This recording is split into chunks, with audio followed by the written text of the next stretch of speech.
AP ఎన్నికల తర్వాత పిఠాపురం నుంచి పవన్ కళ్యాణ్ ఎమ్మెల్యేగా ఎన్నికవడం, ఏకంగా డిప్యూటీ సీఎం కావడంతో మెగా ఫ్యామిలీ ఆనందానికి అవధుల్లేకుండా పోయాయి. ఈ విజయాన్ని అందరికంటే ఎక్కువగా ఆస్వాదించిన సాయి ధరమ్ తేజ్ ఈ మధ్యే అల్లు అర్జున్ను ఇన్‌స్టాగ్రామ్, ట్విట్టర్‌లో అన్‌ఫాలో చేయడం సంచలనం రేపింది.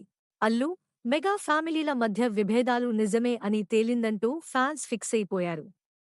తాజాగా ఈ వివాదంపై నాగబాబు కూతురు నిహారిక కొణిదెల స్పందించింది. ఆమె తాజాగా నిర్మించిన కమిటీ కుర్రోళ్ళు సినిమా ప్రమోషన్లలో భాగంగా మీడియాతో మాట్లాడింది. ఈ సందర్భంగా అల్లు అర్జున్ను సాయి ధరమ్ తేజ్ అన్‌ఫాలో చేసిన విషయాన్ని మీడియా ప్రస్తావించింది. దీనిపై ఆమె స్పందిస్తూ, ఈ విషయం మీరు చెప్పే వరకు కూడా నాకు నిజంగా తెలియదు.